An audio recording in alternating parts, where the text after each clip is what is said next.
Mensagem à igreja em Esmirna.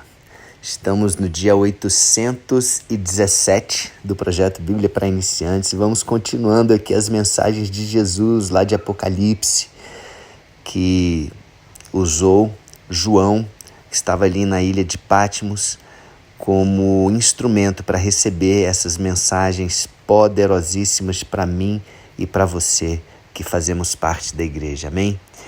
Então, um lindo, maravilhoso e abençoado dia para você. Vamos para mais esta mensagem. E, gente, esta é uma das minhas favoritas. Por quê?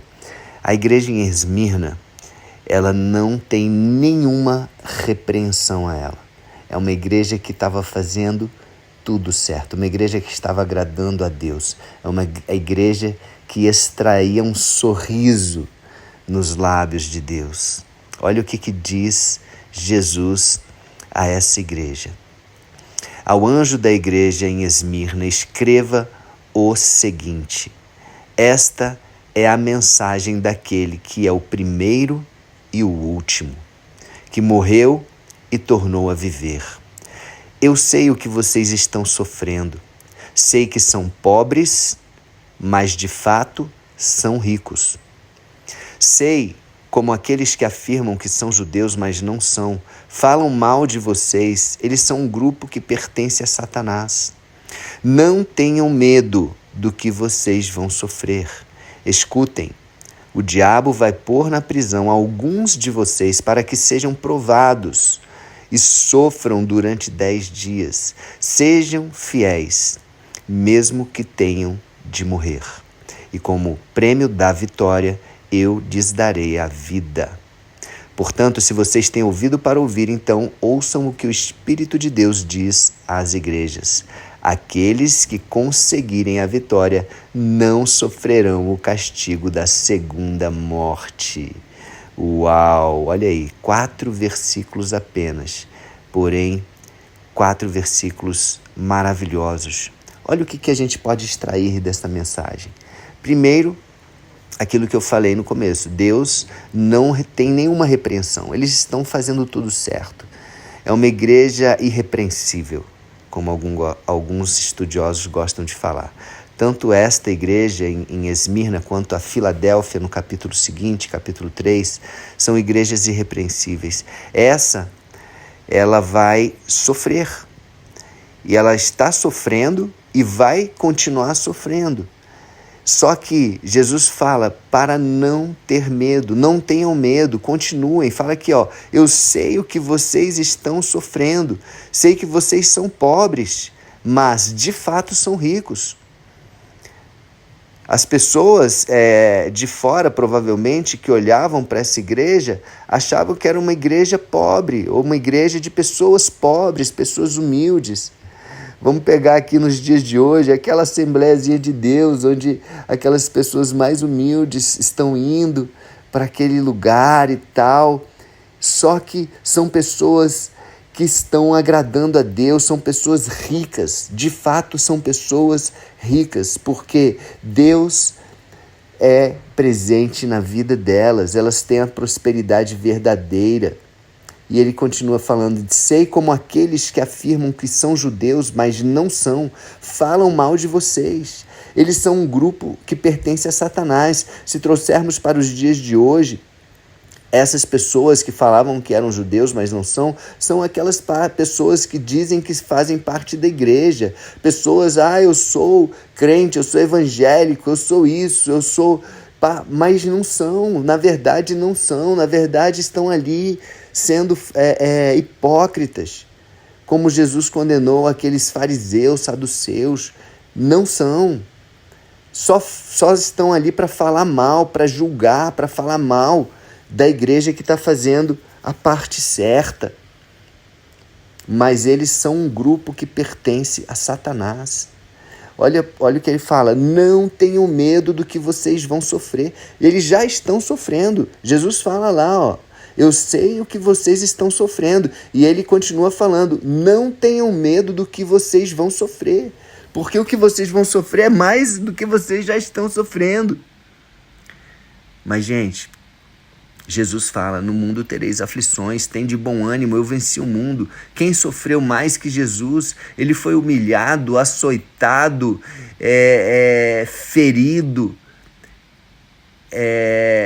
injustiçado, humilhado, carregou a sua própria cruz, foi crucificado.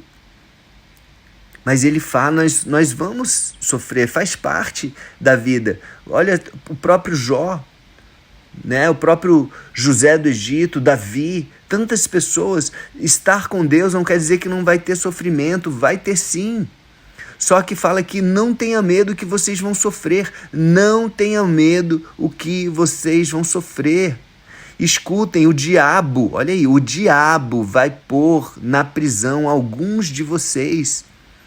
Deus vai permitir isso acontecer, isso é provação. O diabo vai pôr alguns de vocês nas prisões, na prisão, para que vocês sejam o quê? Provados. São provações. Tiago fala, tende por motivo de toda alegria passardes por várias provações.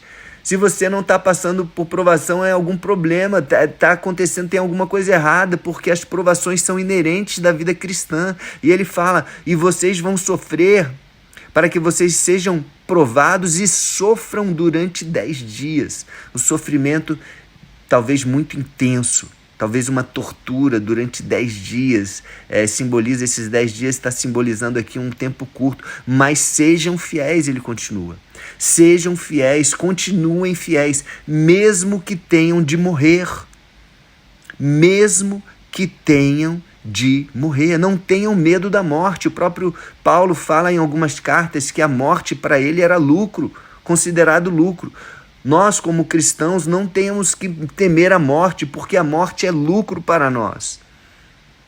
É apenas uma passagem. Diz aqui, não tenham medo de morrer, porque como prêmio da vitória, eu lhes darei a vida. Olha aí, morte e vida no mesmo versículo. Não tenham medo de morrer, porque eu lhes darei a vida.